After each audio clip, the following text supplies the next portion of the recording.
참으로 좋으신 우리 하나님 아버지 감사하고 또 감사합니다. 오늘도 아버지 하나님 이 새벽을 깨우며 하나님 앞에 나왔습니다. 하루를 시작하기에 앞서 하나님 앞에 무릎 꿇고 기도하는 시간입니다. 오늘도 아버지 하나님, 하나님의 말씀대로 살아갈 수 있도록 성령 하나님께서 도와주시옵소서.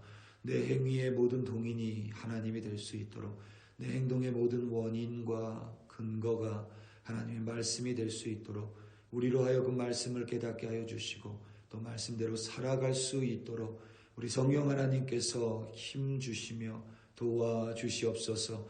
그래야 오늘도 하나님과 함께 동행하며 승리하는 우리 한 사람 한 사람으로 인도하여 주시옵소서.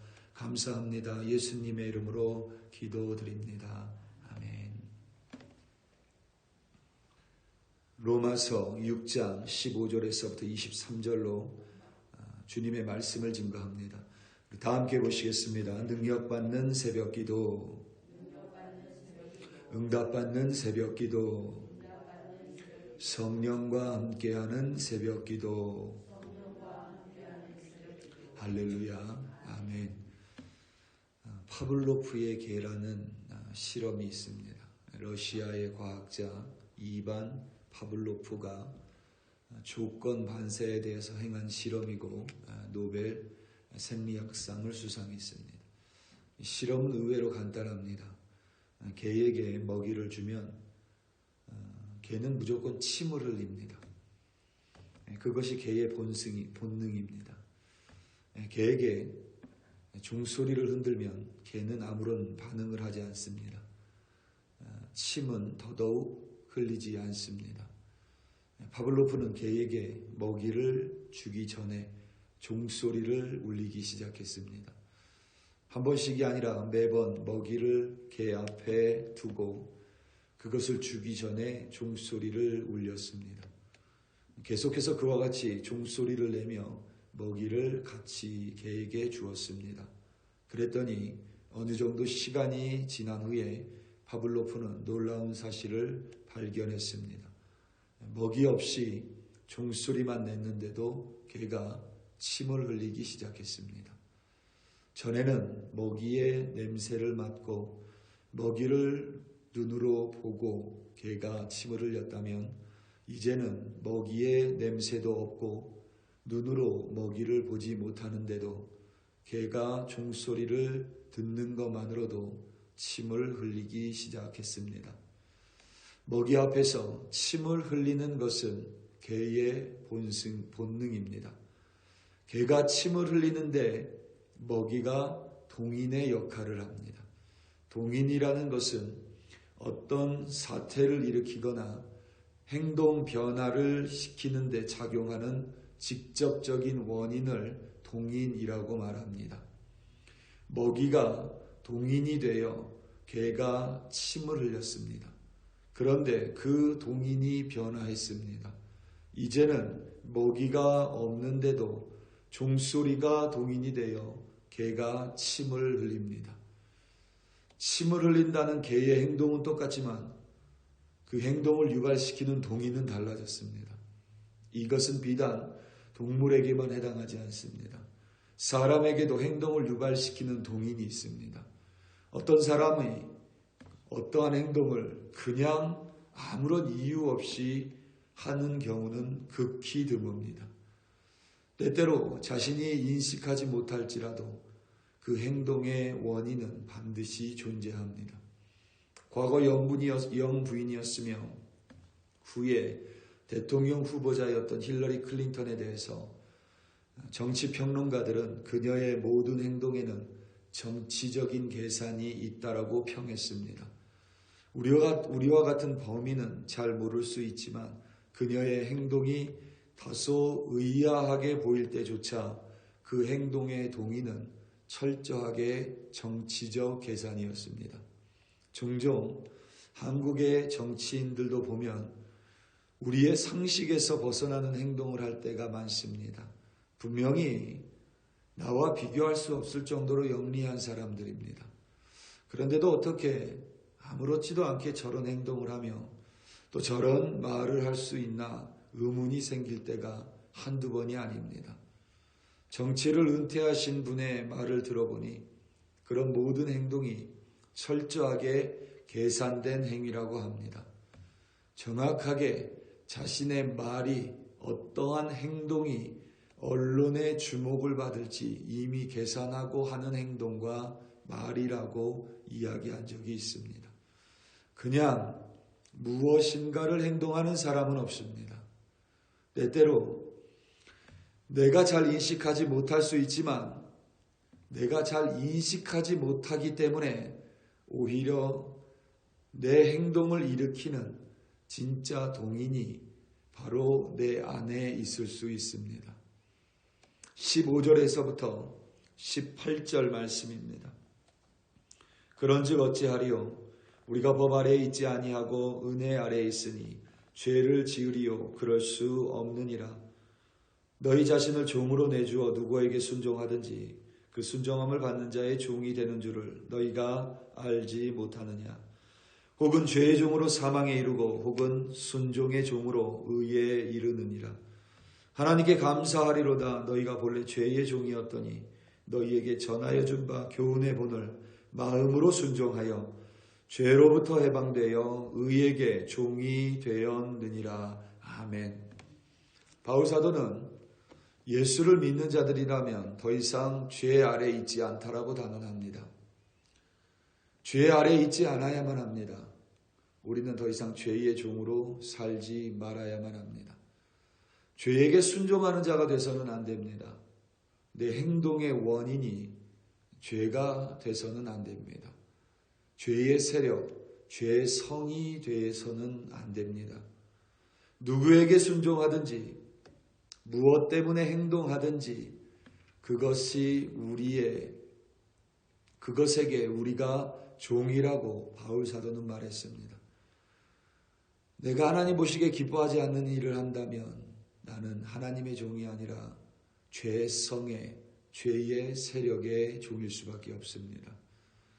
우리가 무슨 행동을 하는 것 같지만 그 동인이 오히려 우리의 주인이라는 뜻입니다. 내가 원해서 그 행동을 하는 것이 아니라 내 안에 있는 옳지 않은 죄성이 내 주인이라는 뜻입니다. 차를 구매하려고 하는 사람은 항상 차만 보입니다. 내가 원하는 것이 있으면 항상 그것만 보입니다.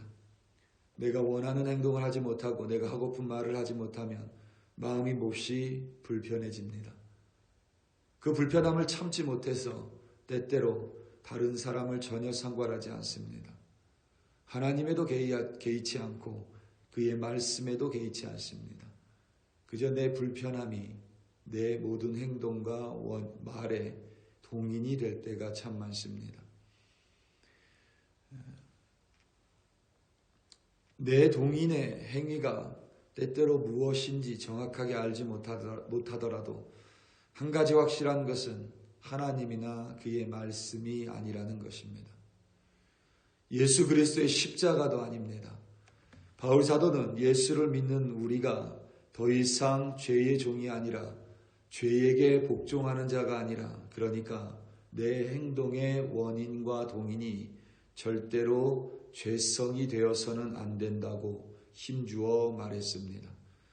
죄로부터 해방되어 의의 종이 됐습니다. 이제는 죄 아래가 아니라 죄의 세력 아래서가 아니라 은혜 아래에서 살아가는 우리인 만큼 내 행동의 동의는 죄성이 아니라 이제 하나님이 되어야 하고 하나님의 말씀이 되어야만 합니다.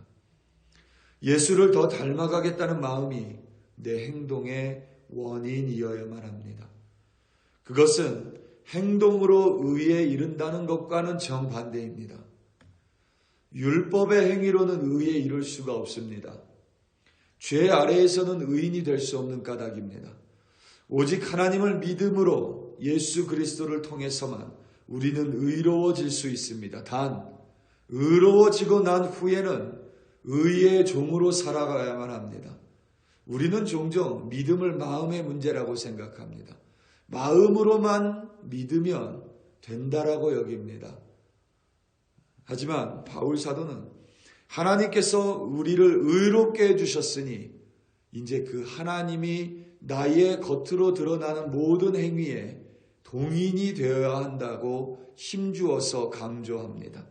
19절에서부터 23절입니다.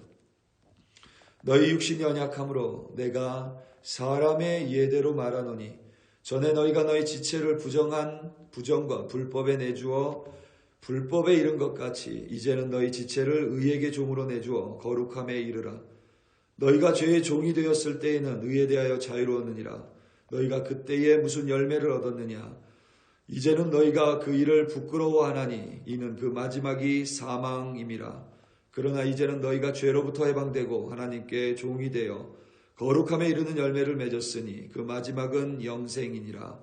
죄의 삭은 사망이요 하나님의 은사는 그리스도 예수 우리 주 안에 있는 영생이니라. 아멘. 성경을 읽고 나면 항상 아멘으로 마치시기 바랍니다.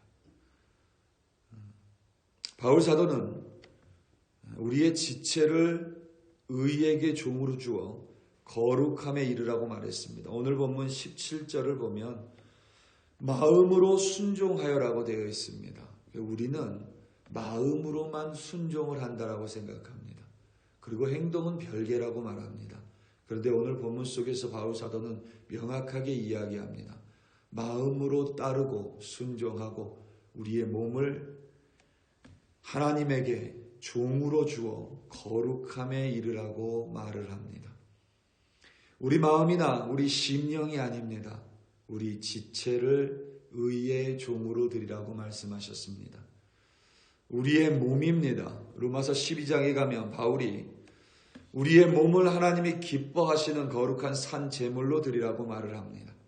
우리의 행동의 동인이 바로 하나님이며 예수 그리스도가 되어야 한다라는 뜻입니다. 우리는 종종 이와 같이 생각할 때가 있습니다. 내가 마음으로 정의로우면 그것이 정의롭다라고 여깁니다. 정의는 그것이 아닙니다. 내가 마음으로 아무로 정의롭게 여길지라도 내 행동이 정의롭지 못하면 그것은 정의가 아닙니다. 정의는 반드시 내 마음으로도 정의여야 하고 내 행동으로도 정의로 나타나야만 합니다. 하나님을 믿는 것도 똑같습니다. 우리가 믿음으로 의에 이른다고 합니다. 그런데 믿음으로 의에 이른 모습은 반드시 내 몸으로 드러나고 내 몸으로 열매가 맺어져야만 합니다. 종종 우리는 두 가지 실수를 합니다. 믿음으로 구원에 이르렀기 때문에 내 행동은 아무런 영향이 없다라고 말을 합니다. 절대 그렇지 않습니다. 또 반대로 내 행동을 거룩하게 만들었기에 내 마음은 거룩하지 않아도 된다라고 이야기할 때가 있습니다. 그것도 잘못된 것입니다. 그렇게 되면 바리새인이 될 뿐입니다. 그러니까 내가 교회를 섬기는데 그 원인이 예수 그리스도가 아니라 내가 드러나기 원하는 것이라면 아니면 자기 만족이라면 그것 또한 하나님 앞에서 바른 의의 모습은 될 수 없다는 뜻입니다. 우리 사랑하는 성도 여러분, 우리는 예수를 사랑하고 그리고 예수 그리스도를 닮기 위해 오늘도 우리의 삶 가운데 예수 그리스도를 드러냅니다. 우리가 부흥회 가운데 섬기는 이유 또한 우리가 드러내기 위함이 절대 아닙니다. 예수 그리스도께서 이 땅에 섬기기 오셨기에 우리도 예수를 닮아 그저 섬기는 것뿐입니다. 오늘 하루도 살아가면서 내 마음의 동인과 내 행동의 모습이 일치될 때에 비로소 우리는 하나님의 바른 자녀로 살아갈 수 있음을 꼭 기억하시기 바랍니다. 오늘도 하나님을 마음으로 따르고 내 지체를 하나님께 드림으로 말미암아 순종으로 승리하는 여러분들 되시기를 예수님의 이름으로 축원합니다. 다 함께 기도하시겠습니다. 우리 시간 함께 기도할 때에 금요일부터 있을 부흥에 위하여 기도합니다. 오늘은 특별히 이 부흥에 참석하는 이들을 위하여 기도하겠습니다. 특별히 이 자리가 연합의 자리가 되기를 기도합니다. 각각의 교회들 그리스도인들이 함께 모여 정말 하나님을 예배하고 하나님의 이름을 부르짖고 또 하나님의 말씀을 들으며 다시 한번 하나님 앞에 깨어지는 연합 부흥회가 되기를 기도합니다. 무엇보다 연합붕괴가 있음에도 불구하고 소망이 없는 안타까운 심령들에게 그 광고를 보면서도 나오고 무관하다고 여기는 안타까운 그리스도인들이 그의 마음 가운데 성령의 감동을 주셔서 정말 금요일, 토요일 그리고 주일에 이르기까지 모든 것을 내려놓고 이 부흥회 가운데 참석할 수 있는 하나님이 동인을 내려주시고 그 동인을 순종함으로 말미암아 정말 이 자리에 함께 모여 예배하는 그리스도인들이 되게 해달라고, 또한 연합부흥회가 되게 해달라고 우리 이 땅의 그리스도인들을 위하여 주여 한번 부르시고 합심하여 기도합니다. 주여. 할렐루야, 할렐루야, 할렐루야. 아버지 하나님, 이 시간 콜로라도 스프링스에 연합부흥회를 허락하여 주셨습니다. 아버지 하나님, 특별히 이 연합부흥회를 통하여 우리에게 은혜를 예비해 주시고 하나님께서 은혜를 작정하여 주셨음을 믿습니다. 하지만 아버지 하나님, 이 자리에 나오지 않는다면 그 은혜를 단일도 누릴 수 없음을 이 시간 고백합니다. 그리하여 아버지 하나님, 이 땅의 그리스도인들, 특별히 한인 그리스도인들, 콜로라도 스프링스에 살고 있는 그리스도인들이 연합부흥회 가운데 나올 수 있도록 성령 하나님 그들의 마음을 움직여 주시옵소서. 어떻게 연합부흥회 성회가 있음에도 불구하고 다른 일을 할 수 있는지, 하나님을 믿는다 하면서도 그 연합부흥회를 소망하지 않을 수 있는지, 어떻게 부흥회를 바라보면서도 다른 일을 계획할 수 있는지 도무지 이해할 수 없습니다. 그럼에도 불구하고 아버지 하나님, 그와 같이 계획하고 있는 이들의 마음에 성령 하나님께서 감동을 주시고 아버지 하나님, 광고를 볼 때에 하나님 그 마음을 변화시켜 주시옵소서. 그리하여 아버지 하나님, 온 그리스도인들, 한인 그리스도인들이 이 땅에 모여 19일, 20일, 21일 금요일, 토요일, 주일 정말 함께 모여 우리 그리스도 예수를 찬송하고 하나님 앞에 무릎을 꿇으며 하나님의 이름을 부르짖고 하나님의 얼굴을 구하며 아버지 하나님께 기도하며 하나님의 은혜를 간구할 때에 하나님께서 예비하신 그 은혜를 차고 넘치도록 이 땅, 이 자리 가운데 부어주시옵소서. 함께 모여 예배하게 하시고 예배에 목마른 자들, 기도에 갈망하는 자들 함께 나와 기도할 때에 정말 하나님을 경험하는 부흥회가 되게 하시고 부흥회를 통하여 말씀 가운데 깨어진 우리들 되게 하시고 다시 한번 하나님을 바라볼 수 있도록 정말 하나님 앞에서 다시 한번 은혜에 충만하게 이르는 부흥성회로 아버지 하나님 인도하여 주시옵소서. 이 땅에 아버지 하나님, 한인 교회들 기억하여 주시고 함께 모여 예배할 때, 연합할 때 정말 하나님께서 부어주시는 능력을 체험하고 하나님의 이적과 기사가 이 땅 가운데 나타나며 아버지 하나님, 정말 다리가 저는 자들이 걷게 되며 앞을 보지 못하는 자들이 앞을 보게 되는 놀라운 하나님의 역사하심으로 이 부흥성회 가운데 함께하여 주시옵소서. 이 자리로 인도하여 주실 뿐만 아니라 그들의 마음을 준비시켜 주시옵소서. 그들의 마음을 열어주시옵소서. 그들의 눈을, 귀를 열어주시옵소서. 하나님의 말씀을 듣게 하시고 하나님을 보게 하시고 그 말씀이 뿌리내리게 하여 주시옵소서. 할렐루야, 할렐루야. 감사하고 감사합니다.